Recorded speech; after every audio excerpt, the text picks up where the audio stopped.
Coming up in a few weeks, there will be a special inaugural event to pray for anyone who has been affected by cancer and also raise funds for local cancer support agencies. The Pink Mass and Survivors Celebration of Hope will be held in Springfield October 8th. Terry Hegarty now tells us of two cancer survivors whose strong Catholic faith made a difference in their struggle with recovery from the disease. Cancer. The very word strikes fear into the hearts of most. It also prompts memories of loved ones lost, often long before their time.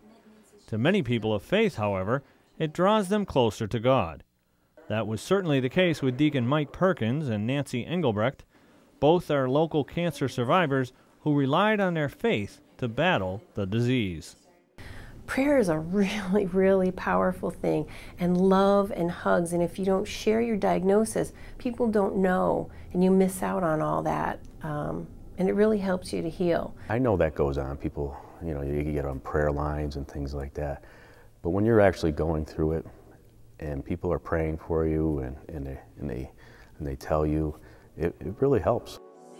Nancy and Deacon Mike plan to join what's expected to be hundreds of others as they offer prayers at what's being called the Pink Mass on October 8th at St. Michael's Cathedral in Springfield. The 4 p.m. Mass will be televised the next morning at 10 a.m. on WWLP TV 22 as part of the Chalice of Salvation ministry. Faith is it calms you. It gives you peace because you just take those worries off your shoulders and just give everything to God. Following the Mass, a Celebration of Hope fundraising dinner will be held at the Springfield Lodge of the Elks. The funds will go to 5 cancer support agencies and will be used locally. The events were organized by a local committee that hopes to make the Pink Mass an annual event. Nancy, a radiation therapist who has worked at the Sister Mary Caritas Cancer Center at Mercy Medical Center for 15 years, is a parishioner at Immaculate Heart of Mary Parish in Granby. She's married and has 2 daughters. She also raises golden retrievers, something that she believes indirectly saved her life. 3 months after her October 2005 mammogram at age 42 came back clean, she was bothered by one of her golden retrievers, a dog named Ben. Ben began placing his paw on Nancy's right breast. After about 6 weeks of this behavior, she put her hand where her dog had been directing her and felt a lump. A biopsy revealed the tumor that Ben apparently knew was there. Nancy says she was in shock upon being told that she had cancer. It was really scary. It's like your breath is taken away. All of a sudden you think, oh my gosh, I can't believe this diagnosis. You're going from caregiver to patient. She had a very aggressive form of breast cancer and was in surgery a little more than a week later, being treated at Mercy Medical Center. Nancy then underwent chemotherapy and, afterward, radiation treatment in the same department where she works. I'm a better therapist because I know I've been in that radiation therapy room when the door was closed and the machine was turned on. It's a scary thing when they say, we're leaving you here now. Nancy also knows, however, that not every person that she and her coworkers treats turns it around and recovers. I pray a lot for the patients here. I say a lot of sad things. Most of the time it's a cure here, but sometimes it's not. Sometimes we're making somebody comfortable so that they can go home with their favorite blanket and they can listen to their favorite music and feel better in the time that they have left. And if I didn't have faith, knowing that they were going to a better place, that would be really hard for me to do. As of last March, Nancy was in remission for 5 years. On display during the Pink Mass will be this statue of St. Peregrine, the patron saint of cancer patients. The Pink Mass is scheduled to take place right here in St. Michael's Cathedral on Saturday, October 8th at 4 p.m. Organizers say they expect hundreds to be in the pews, and Deacon Mike will assist on the altar. Deacon Mike's prostate cancer not only threatened his life, it threatened his road to becoming a deacon. He thought that he would have to delay his rigorous diaconate formation. However, he was ordained on schedule at St. Michael's Cathedral in 2009.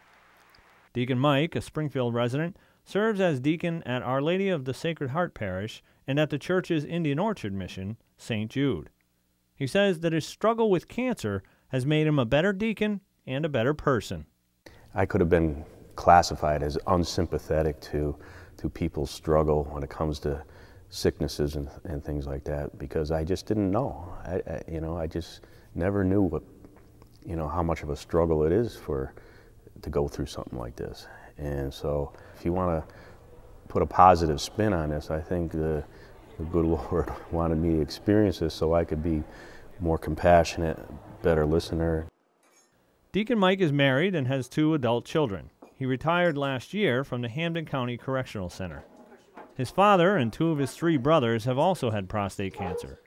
So when his prostate-specific antigen test, otherwise known as a PSA, was done as part of a routine physical at age 48, and it came back clean, he insisted on a more thorough screening.